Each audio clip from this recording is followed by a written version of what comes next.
Yep, that's me, Scott Secco. You're probably wondering how I ended up in this situation. Okay, got it. Perfect. Yeah, I'll find a place for that. So obviously we've got Scott Secco on the pod today, and we're talking about this new GoPro camera. They're putting in everything they can in this tiny camera, and it is pretty crazy to have 8K open gate in a camera that can fit in your hand. Basically, they gave him one and told him to shoot with it like any normal cinema camera. And he mostly did. Sure, you could put a Rialto in harm's way, but that's still like 20 grand plus or whatever those things cost if you break it, whereas these cameras are what, 600 US or something? We're putting on the 50 mil, and since it is such a small sensor, that looks like an even longer lens, so you're getting a lot of depth of field on there, and that's, I think that's really the main selling point for me. So what do we think? Has GoPro reached new ground? Is this then breaking into the cinema camera world? Yeah, I mean, I think the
So Scott, did GoPro just reach out to you and be like, hey Scott, you're literally the perfect guy to show off our new camera, will you?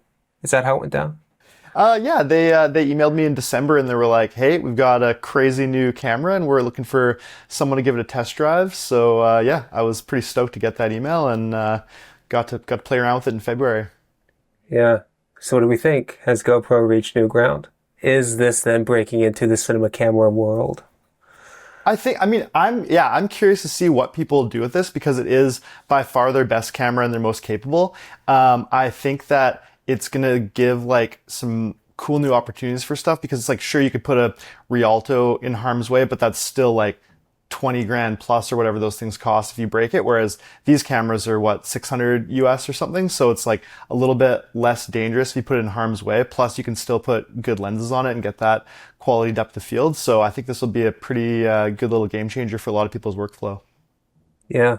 Which honestly, I mean, I went to NAB and I got my hands on it and I still really don't know much about what's different, what's special. I'm not telling you to sell GoPro here, but kind of what was it like using the camera and what was like the standout feature for you? Yeah, I mean, I think the fact that you can just put different lenses on it just really elevates the camera because I think that you can get really nice images out of the regular fixed lens GoPro, but you're still limited to what that one lens can show. So it's like you're kind of limited to a pretty wide perspective. There's not much depth of field. You can like punch in a little bit, but you're not going to get the feel of like a 90 mil on there, right? So that just completely changes kind of what you can expect to get out of the camera. So we're putting on a lot of like the 50 mil, and since it is such a small sensor, that looks like an even longer lens. So you're getting a lot of depth of field on there, and that's I think that's really the main selling point for me. Yeah, I mean, it just makes me wonder where they're going with this because I think GoPro has been the same thing for so long, and they still are. I mean, they want to be the go-to action camera, I think, for so many different uses, for so many different types of productions, big and small. I think that they do a good job of serving the consumer, but maybe this is a kind of a different branch out to see if they can serve more Pro applications. I don't know. They found like they were stale for a bit, and now they're doing something different, and I find it interesting. And as someone who has kind of used this brand new system of theirs, just interested to hear your thoughts. Yeah, I mean, I think that GoPro is kind of like, they're like the Kleenex or whatever, where if someone says GoPro, it could be referring to any action cam, but they've just totally saturated the market and they have that first name that you think of when you think of a tiny portable camera that you can wear when you're doing sports. But it is interesting because they have competitors now like DJI and Insta360, so it kind of felt like it's an innovate or die situation, right? Where they're putting in everything they can in this tiny camera. And it is pretty crazy to have 8K open gate in a camera that can fit in your hand. And dynamic range, pretty good. Slow-mo, also impressive. And then the fact that it has good battery life and it actually wasn't overheating and turning off mid-take, that was nice. So they've got the cooling figured out. Like, it is a pretty impressive little unit for sure. So there's more to this than just the fact that you can pop any micro four thirds lens on it. Yeah, I mean, I think it's the best GoPro that I've ever used for sure. And it's definitely the best tiny camera. Like, I don't know. I mean, there's obviously always things you could add to stuff. I mean, if you could put an Alexa 35 dynamic range in there, that would be the best camera ever made. But there's a reason those cameras are so big and expensive. They need a lot of cooling and they need a lot of processing power. And you just can't, the physics doesn't work unless you have some kind of magic sauce that no one else has seen yet. But I don't think it exists. Yeah, I wonder if it will. You know, I mean, it's been a consistent move that all cameras have done is just make more power in a smaller form factor. Do you think there's any limit to that? Oh, no, I don't think so. I mean, I'm sure in 30 years we'll be shooting on iPhone-sized cameras that have infinity dynamic range. So, I mean, maybe we'll just be shooting everything and deciding what the shots look like in post. But I mean, I hope that we keep having better and better cameras to use. So you guys use two different cameras, two different GoPros for this, correct? Yep, yeah, we use the regular Mission 1 Pro, which is the fixed lens one, and then we use the Mission 1 Pro ILS, which is the interchangeable lens system. And that one is definitely, that's the secret sauce for me for sure. We did use the fixed lens for a few shots, but the interchangeable really opens up the camera and lets you do, like, basically, they wanted us to just treat it like a normal camera. Like, I shot this the same way that I'd shoot my Reds, and that was really fun and exciting for me. In terms of lenses, exactly what lenses did you choose? I mean, micro four thirds, you have a ton of options. Why did you choose the lenses that you did, and what were they? Totally. I used the Laowa MFT Cine line. They were nice enough to send us a few different options to play around with, and those lenses are super duper small and they're sharp and had nice flares. So it was cool just having these tiny lenses that fit on the camera well. That's the Mike 35, which we also used. Cool. And those, yeah, the lenses are just, it's like the whole point is to have this small camera package. So if you're using your regular big EF or Sony L or whatever lenses, then you're kind of losing the size advantage. But when you can put those tiny lenses on there, then it just keeps everything small, which is what's really interesting. Yeah, I've got this one here and just blown away by how beautiful it is. Totally. I mean, this is probably some of the most cinematic I've ever seen GoPro to be. Do you have any other secrets other than just the camera has gotten better and you could put better lenses on it? I mean, I think it's just an approach thing. Like, we just tried shooting it like I would shoot any normal bike video. So, I mean, that was just a nice thing to be, that I didn't have to change my approach to fit the camera. The camera just fit what we're doing. So that was really the upgrade for us. What about in post? Did you guys do anything in post, any film emulation or anything like that? Yeah, I worked with my colorist, Cam McCutcheon, and he did a really good job just kind of spicing up the look a little bit, giving us kind of that nice filmic softness and like pulling the maximum dynamic range that we could out of the images. So I think he did a good job and really polished it up for us. Do you ever color your own work? I do, but if we have a real budget, I prefer to hire a colorist because I can get it done, but I'm not a pro at that yet, unfortunately. Yeah, yeah. What's a big thing you've seen a colorist do that you're like, yeah, there's no way I could ever do that? I think it's just like keeping things consistent and matching, because whenever I'm shooting, I'm just using so many random lenses that don't match. So there'll be different contrast, different saturation. And then when you're outside, the light just changes throughout the day. So sometimes it'll be nice and warm light. If the sun goes behind a mountain, it's all cool and weird. So it's just having that consistency and matching. That's really important. And I definitely struggle with that. And even like the little nuances of like, oh, this is too magenta, this is too teal. So having someone that can finesse that is really important. Yeah, I'm horribly colorblind, so dude, I'm telling you, the difference, I feel like there's like this, when I'm shooting, I know there's going to be a colorist. I'm like, oh, there's this safety net below me. I'm not going to fall. I'll be okay. Yeah, well, Christopher Nolan's colorblind, so you've got a lot of quality compatriots there. Yeah, yeah, totally.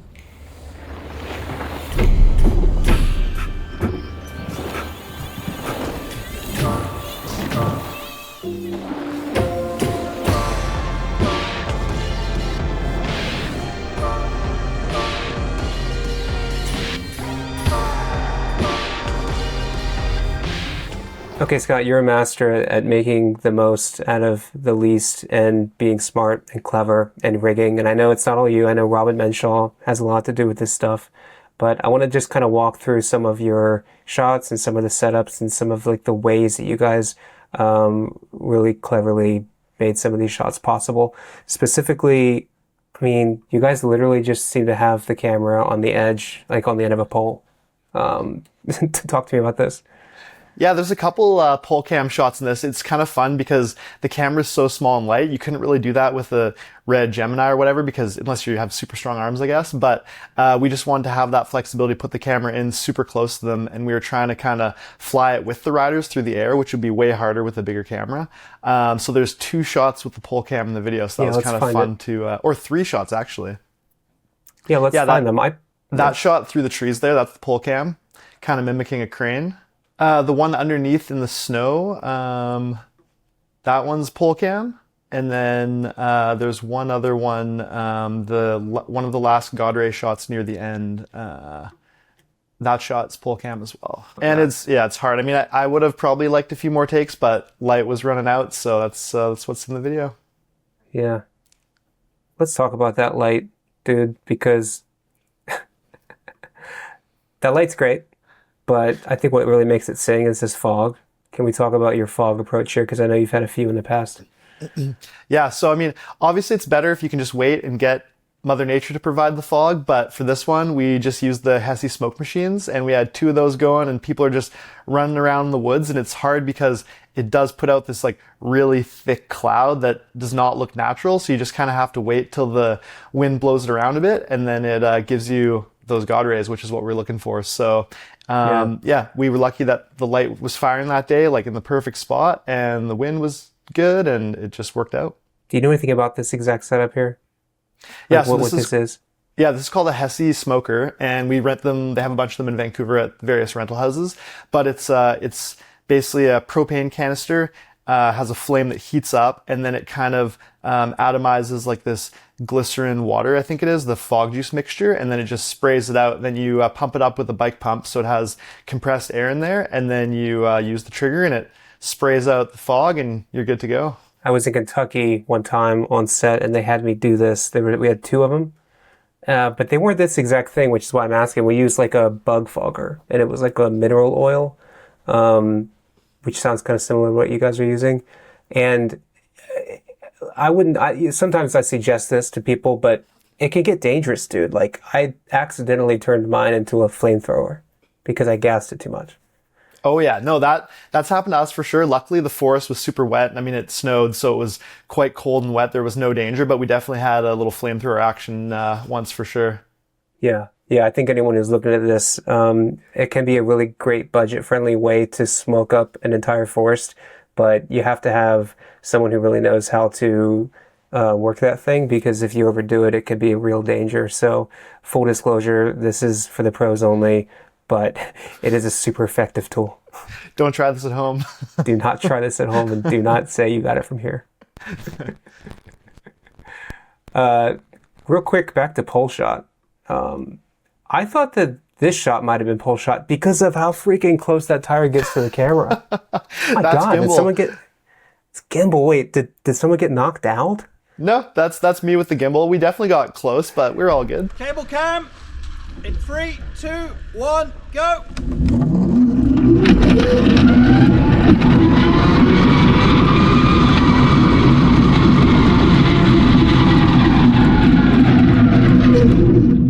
All right, you guys used the heck out of some cable cams. How many people does it take to run them? Why are you using it, right? I just want to know about cable cams. Yeah. Okay. Well, for me, cable cams I think it's the best way to show mountain biking, because you can get the camera going extremely fast, tracking the riders, and also you can have long lenses. So like you can follow them with a drone, but it's not as like impartial and stable necessarily, and you can't really do the same pan and tilts as smoothly versus like an FPV drone. It's not like crazy, but it's just a lot harder to do shots like this where you have a long lens on them. So I think it's just the best way to showcase the sport with the speed of it.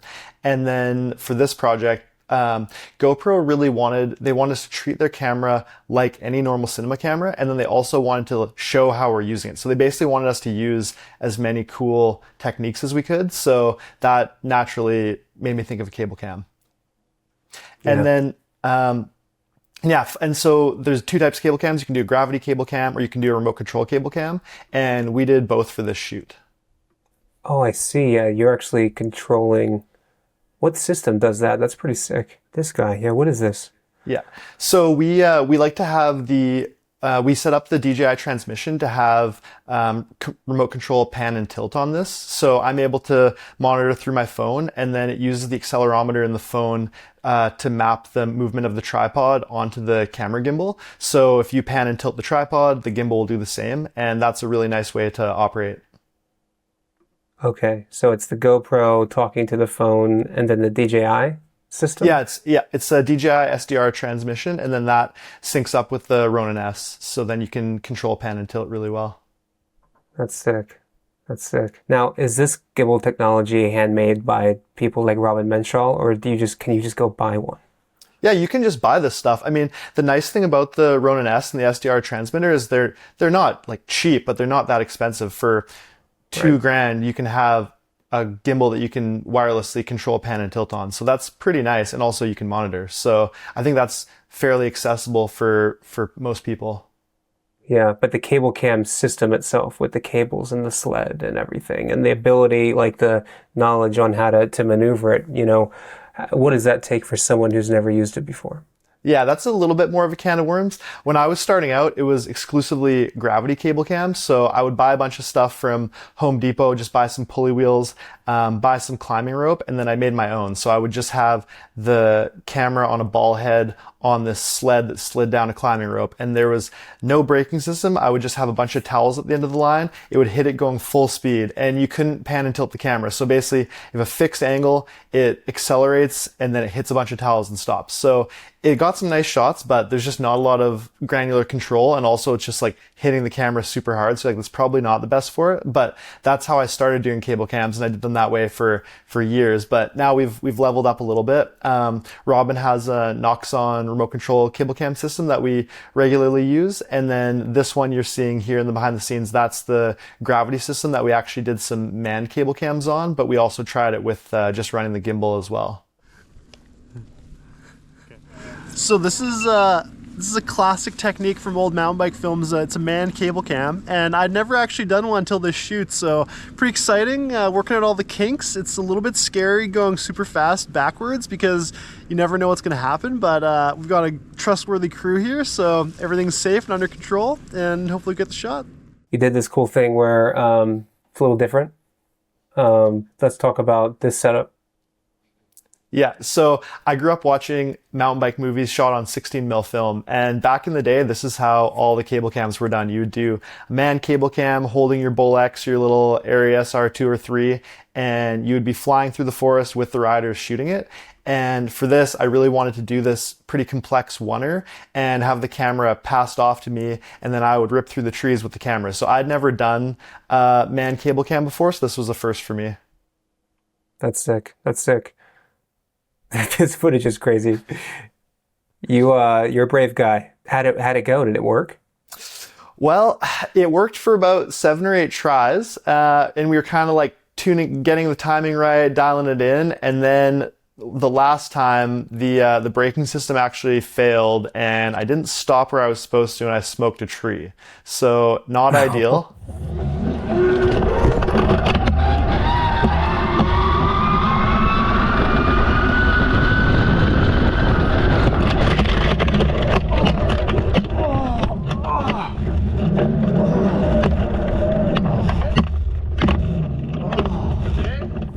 Yeah, not ideal at all. No. I'm assuming it hurt. Yeah, yeah, that was a broken sternum. Jeez, dude. Like hospitalized broken sternum? Well, yeah, so hit the tree pretty hard. It was the hardest I've ever been winded. I was a little bit I was pretty uncomfortable, hurt, definitely hurt, and I got out of the sled, so could still walk, and I didn't hit my head, which was nice, so it was definitely clear-headed, but it felt pretty painful, so ripped over to the hospital, and that was the fastest I've ever got in. They gave me excellent care, which was nice. So I had a full EKG, X-ray. They did everything to make sure there was no bleeding or heart damage or anything, but turned out broken sternum. So not What do you what do you for want. that? Yeah, what do you do for Nothing. broken sternum? Yeah, it's like broken ribs. You just gotta let it heal. Gosh, so was that like when this happened? Was that like okay, end of the shoot day? Yeah, I mean, it was getting towards the end of the day too. So we probably were in the last hour of the day, I would say. So that definitely shut it down for the day. And yeah, I went to the hospital. They checked me out. I was all good, definitely sore. And then we still had 4 more days of the shoot. So just had to keep showing up and popping the Tylenols and Advil. Jeez, dude. Now, I know you and I know your team. You put yourself into some pretty reckless positions very willingly, but always in a calculated way with the right team of people that do a lot of tests and that have done this before, right? So I'm wondering if, if it's just inevitable, something like this to happen to someone like you who does it so often. Yeah, I mean, I think it was just bad luck. I mean, we put a lot of time and testing into the setup. We tested it with weighted bags to simulate my weight. And so, like, I felt totally comfortable that it was safe. And we did do a bunch of takes before that were totally fine. And it was just an accident. Something failed and I didn't stop where I was supposed to, and learned a hard lesson that day that it's good to just have an end point rather than the tree being the end point. So I do want to do it again and get the shot I was picturing, but I don't want to hit the tree next time. So yeah, I think my team did an awesome job, and I don't want to, it's no negligence on their part. It's just bad luck, and that's how it goes sometimes. And I'm glad I wasn't more banged up. Yeah, for real. And the saddest part is that the shot didn't even make the cut, did it? Nope. That's the worst part. Why didn't it? Well, yeah, so I originally pitched this as kind of a oneer. I wanted to shoot the whole video in one shot, and we were finessing it. We did a few takes and we're kind of starting to feel it out, and then I got hurt.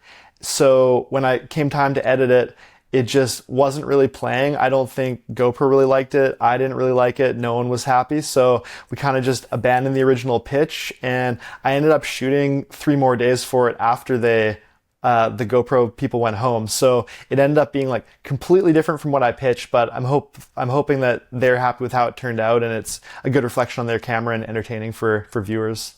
Wait, so this oneer was going to be it? That was the whole project? Yeah, I mean, my goal for this was to just shoot the entire trail in one shot, top to bottom, and we didn't pull it off, so we just had to abandon it and make basically a whole new video. So it was a bit tricky because we didn't shoot with the other video in mind. We shot with the oneer in mind, so we spent all this time getting stuff that didn't end up getting used. Wow. Well, for making it up as you go and having to pull this out of your ass last minute, I think you make a pretty sick piece. Well, that's good to hear. Can we talk about this shot here? I've seen you do these orbiting shots before, but this one's sick. How'd you do it? It's the same technique we use in the hiking one. It's Robin's custom Lazy Susan spinner. Just coming back out of retirement and getting it done. I love it. Just a little more zoomed in than the other shot. Exactly. Yeah, this was with the 17 mil rather than I was using the 7.5 on the Komodo. So it's a lot tighter, but given it a little more speed, I think it works. Hopefully. That's sick. I like how he's turning his head the opposite way that the camera's going. That's so that's the Michael Bay special right there. Yeah. Yeah. Layers just moving across each other. Exactly.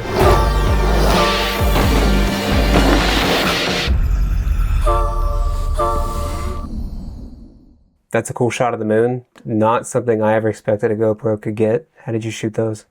That's with, I have a Sigma 150 to 600 with the doubler. So we're in super tight with the moon. Whoa. And yeah, it's cool being able to get that tight because that's such a small sensor. So it blows it up even more than normal. What's not ideal about this camera? What what does GoPro still have to do? I think for me, the number one place I see this camera being used is just for hard mounts and crazy rigging where you want to get the camera in impossible places. So I wish it had more quarter 20 mounting points. That's my my main gripe with it, because it just has the one on the bottom, and I'm like, what if you, like, normally we try and have 3 points of contact for the camera, so it'd be nice if there was at least 3 or 4 quarter 20s on there. So that's my hope for version 2. Yeah, that makes sense. Quarter 20 is kind of like the go-to rigging point, and a camera like this, that's the whole point of it, right? Is to rig it. Totally. And then for me, like, I think there's a few things in firmware that I'm sure they're going to update, like having 180-degree shutter, because it's nice to be able to keep it consistent between stuff and not have to think about that. So hopefully they dial that in. I want to take some questions from the audience. We posted this to Instagram, like we do almost everything we break down on the podcast, and we got some really interesting questions. We got about 15,000 questions from Marcus here. Did the bikers have to go up and down over and over, or would they do a section and go next, and so on? So yeah, how did you guys block each shot with a biker when you have a hill like that? Yeah, so I think the first thing I'll do is I will walk a section of trail and choose what we're going to shoot, and then I'll choose how we're going to cover it. So for this video, for example, there's a jump. So I normally like to get kind of an establishing wide shot that shows the scale of it, and then we'll kind of get either leading into it or from the side. I mean, it's basically just showcasing it the best way we can. So trying to make it look big, trying to make the riders look fast, making the action look exciting. So I'll walk around something, choose the angles. Normally I like to have 2 to 3 maximum angles of any particular thing, so it doesn't feel repetitive. And then, yeah, it's a lot of hiking for the riders. They were working hard out there. So they have to push their bike up every time and just do it over and over and over again. So hopefully it doesn't take too many shots, but for stuff like a cable cam, you'll be doing 8 to 10 takes easily, and those are long sections, so you're doing a lot of hiking. I'm grateful for those guys for pushing their bikes up a ton. Yeah. Gosh. Yeah, so there's no one helping them with their bike. They're just carrying their bike up the hill each time. We had enough people on set that there was some PAs helping a little bit with the bike pushing when the boys were getting tired, but yeah, they're hard workers. Ooh, what does your non-project time look like? What does he mean by that? I mean, I don't know if non-project time exists for a freelance filmmaker. I feel like I'm always just chipping away on something, which is a good problem to have. Like, I think there's like more often than not, there's always something to do, whether it's work stuff, updating my website, doing social posts, pitching stuff, designing treatments. Like, I'm pretty much thinking about various film projects 24/7. So I don't really turn it off, but that's also because I really like it and it gives me something to think about and focus on. And I find if there's ever a week or 2 or a month where I don't have something, then that's really when I spiral, because I like to have something to think about. But I do have a life outside of film. I really like riding my mountain bike with my wife. I like baking. I do a lot of cookies and cakes and stuff, which is fun. And I especially love movies, so I watch a ton of movies. That's definitely a big passion. Yeah, that's sick. Obviously you love this, or I don't think you would put so much of your life and your time into it. But what do you hate? What about this process is like your least favorite? It's really hard when stuff doesn't turn out how you're thinking and you put so much of yourself into it and you want it to be this great thing, and then you're like a little bit disappointed. So that's hard when kind of your self-esteem is relying on your work for fulfillment, which is probably not the healthiest thing, but that's definitely can be hard for sure. Yeah. Oh, I love this one. We'll move on from Marcus after this one. What is your biggest dream on the horizon, or are you living your dream currently? Interesting. I mean, yeah, I think in a sense I am living my dream, because this is what I wanted to do when I was 15, 16. I wanted to make mountain bike films for a living. So it's a pretty insane privilege to get to do this as a career. It is interesting because when you've been doing it, I've been filming mountain biking for 20 years now, basically. So it does get to the point where you're like, okay, I'd be interested in expanding the horizons a little bit. So I think it's kind of living the dream and also always being motivated and like aspiring to do more. So I'd like to try and get on bigger productions and do different genres and stuff. So I think it's kind of like, yes, I'm lucky and fulfilled, but also you always want more. Yeah. Totally. What's your favorite? Yeah. Oh man. Well, the raindrop follow cam shot. That's got to be the all timer so far because that was just so crazy. I mean, Scott, does it get better than that? We talked about it on our first episode. FYI, this is our third time with Scott. Can you just break that one down a little bit for us? For those who didn't see that? So that was, we basically dropped the camera 100 feet in the forest with someone pouring water over it. So then it looks like it's following these raindrops down to the mountain bikers below. So that was just like this total dream shot. And I was just so stoked that it worked out how we're picturing, because it's like, I don't know if it's going to work. I don't know if it's going to destroy the camera. And it worked out better than I was imagining, that's always amazing when that happens. Yeah, and it like exploded when it hit the ground for the third time or something, right? Yeah, the frame, we used a wooden frame, and the frame just snapped on take two. But luckily we had climbing rope to support it, so it didn't hit the ground or anything. But the actual drop tower was just detonated. So version 2 is fully metal. We haven't used it yet, but we're trying to think of ways to innovate. Yeah, what if you put like an orbit on it as well, just to, juice it up a little bit? For sure, that's definitely a possibility. The next time you do that, can you invite me out so I can be there to watch it? Oh, I'd love that. You should come hang. That'd be sick. It's like becoming a goal of mine in life is to just be in the woods with you at some point. Man, come on up. I got a guest room. You can stay anytime. Dude, that'd be sick. That'd be sick. Are there any other rigs that you're really super proud of? My other favorite one was for this new outdoor research project called Interlude. We had one where I really wanted to look like the rider hit the camera. So we put the camera inside a helmet and just chucked it down the trail. So that was a really low stakes one. That was pretty funny and worked surprisingly well for the shot. Yeah, that's cool. No, I love that one. That's a good one. Alex here's asking about the Micro Four Thirds lens collection and a speed booster. Did you do anything like that? Yeah, we did. I used a speed booster on there just to use my 150 to 600 because the Micro Four Thirds lenses we had were maxed out at a 50 mil. So I wanted to get in really close for the moon. So use the speed booster for that one, which was super nice. Let's talk about the pre-production. Riva wants to know about pre-production for this one. Was it a lot for this one or no? Yeah, I think this is maybe the most pre-pro I've ever done in a project because we were trying to shoot the whole thing in one take. So we had all these crazy custom rigs. Like there's magnetic camera releases we had the man cable cam, we had like this weird drone mount. So we did all this really cool, interesting stuff, and we'd spent a lot of time practicing. Like we did a run through of the whole shot before we shot it and did all this stuff, and then none of it ended up getting used, so we're going to have to use it for another project down the line. So I wouldn't say it was wasted time because you're always just learning and getting the R&D out of the way. But yeah, this was a pretty intensive pre-pro compared to normal, but then ultimately wasn't used. So that's kind of interesting. Riva also talks about how to do all this without a $50K budget. And this opens up another question. You did a really great job of this. I want to thank you for responding to literally every single comment, good and bad, on our last episode. And we got into a little bit of a conversation about budget and how it's a relative term, right? And that how a lot of the projects we break down on Frame Set mostly are $100,000 budgets. So the term low budget can be relative, but I just wanted to have this chat with you on this episode to kind of address it a little bit because I think it's an important distinction. Totally. I mean, the thing about this project is you can do this whole video with 2 people and the riders. Everything in there could be done with 2 people.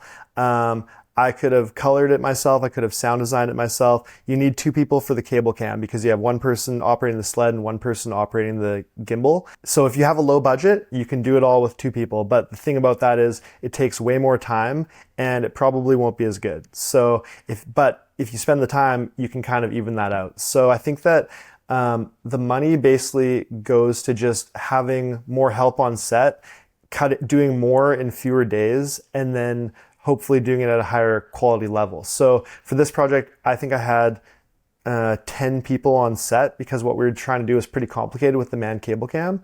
And then in post, there's a sound designer, colorist, composer. There's all this stuff going on. So I do have a team, and also we're trying to pay people professional rates. So I mean, if you're a professional filmmaker and working on a project like this, you deserve to be paid a professional rate, and that's not cheap if you're doing quality work. But that said, you can do amazing work by yourself for no money. So I mean, I think that's just it's all about an approach. Like, it's an approach-based thing. So if you're doing stuff low budget, what I would say is you want to just go out, only shoot when the light is good, and you need a really motivated subject who's down to put the hours in as well. I mean, I've done lots of low budget stuff, and you just spend a lot of time doing it because you can't, if you want it to be good, you just got to put the time in. And then if you have more budget, you can just kind of shorten the time window because you can throw more people at it. So I think that's where the extra resources come into play. Yeah. So if you don't have a budget, just have time. Yeah. My transition of making my own stuff and then getting on sets to see how they make stuff on sets with big budgets. I mean, it's really kind of where all that money goes. Yes, you're paying professional people to do professional work, but it goes into like shooting the best shots in a condensed time with limited risk, meaning like you have the resources to get the thing done in 1 or 2 shots in 30 minutes as opposed to 20 takes and 10 hours, right? Exactly. Yeah, it's like that's why a movie looks so good, because they can shoot 1 to 3 pages a day versus TV is shooting 10 pages a day. So you just have the extra time to spend and do a better job. Yeah. Yeah, exactly. All that being said, like, I don't think the budget is the separating factor here. I think it's just an approach. Like, if you don't have those resources, you can make an amazing video with just a tripod and a camera, and you don't even need to move the camera. It can be stunning, right? Like, it's just spending the time to set up the frame and do a good job with your blocking and directing and having a good concept that's interesting. Like, you'll see amazing stuff that's so simple, and it doesn't have to be this fancy thing. Yeah, 100%. I think this piece is amazing, and you have a GoPro on a stick. Exactly. That's a low budget solution right there. Well, Scott, thanks for joining us for a third time. Anything else? What did I miss? Oh, I mean, I guess the one of the big challenges of this project that we didn't talk about was the weather was crazy because we were shooting in February. So it was super cold. It snowed like 6 inches on us. So we were manually melting out the snow with flamethrowers and drying out the trail. So it was really the elements were conspiring against us, and my broken sternum was conspiring against us. So it was a pretty hectic project. The worst part was I was in pain, and I was just slipping walking everywhere, which really hurt. And then I got so cold that I was just shivering, which also really hurts. So I had a lot of layers on by the end of the shoot, wearing like 7 jackets. Really, it was a war of attrition out there for sure. Wait, let me ask you this. How many shots in this video did you shoot with a broken sternum? So basically everything where it's a single rider for the first probably half, that was shot way later where I was fully recovered. And then the stuff with the snow and the God rays at the end, that's all with a broken sternum. Nice. Yeah. But I'm lucky that I had Robin camera opt on that shot. But I did do a couple gimbal shots with the broken sternum, which I don't recommend. That's pretty uncomfortable. And then, like tripod stuff was pretty easy. You're not doing much movement. So it was big shout out to Robin for being the man as usual and keeping things on the tracks. Is that why Robin was operating, because of your sternum? Yes. What a champ. What a champ. I think every set needs a Robin Menschel. For sure. And I mean, I got to give a big shout out to the crew. Like, everyone worked so hard. Lauren, the producer, I think she just was not loving cable cams in general before the shoot because they're really time consuming. And then after the shoot, I think she's just scared off them forever. So big shout out to my long suffering producer. She's just a legend and kept us well fed and stoked. And her behind the scenes are also quite legendary. She does a good job of capturing all the chaos of these things. And can't wait to have many more shoots with her. I want to take a tangent. What's a project right now that you're obsessed with, that you're really into? That I'm working on or that I watched? No, the one that you're not working on, one that you find inspiring that's not yours. I'm fired up for Spielberg's new movie, Disclosure Day. Okay, Disclosure Day. Honestly, totally unaware. I have no idea. I haven't even seen the trailer. Why are you excited to see it? I mean, Spielberg is one of the probably 5 best filmmakers of all time, anytime he has something out, I'm immediately interested. I think Fablemans and West Side Story are absolute masterpieces, plus everything else he's made over the last 50 years. And he always just does incredible things with the camera. Kaminsky is a maniac with lighting. You just never know what he's going to do. And it's always super exciting. So I've tried to like not really spoil it too much for myself, but I'm pretty excited for that. I have tickets to see it on the 12th. So I'll be there front row or perfectly in the middle of the theater, and I'll be seated. God, I love this. It kind of reminds me of Don't Look Up a little bit. Totally. Have you seen that one? Yeah. But I think this will be less of a comedy than that for sure. Yeah. Dude, it's okay. I love the end of the world type stuff. Do you remember back in like 2009 to 2014, there was like 2 movies a year where it was just like the Rock flying in LA somewhere in a helicopter while it fell into the sea. Like, for sure. Do you remember that? Yeah. Like, I love those movies though. Like, I'm thinking of The Happening, The Day After Tomorrow. Oh yeah, classic. Okay, what do you think about this Backrooms movie? I'm excited to see that too. Like, it's so cool seeing a 20-year-old get to direct a Hollywood movie. That's, I mean, so well deserved and just such an incredible thing. The trailer just looks so well made and scary, and it's really cool. Jeremy Cox, the DP, he's a local Vancouver guy who started out shooting Arc'teryx commercials and stuff. So it's so cool to see like a local guy make it big and be doing a movie that's #1 in the world. Like, that's pretty exciting.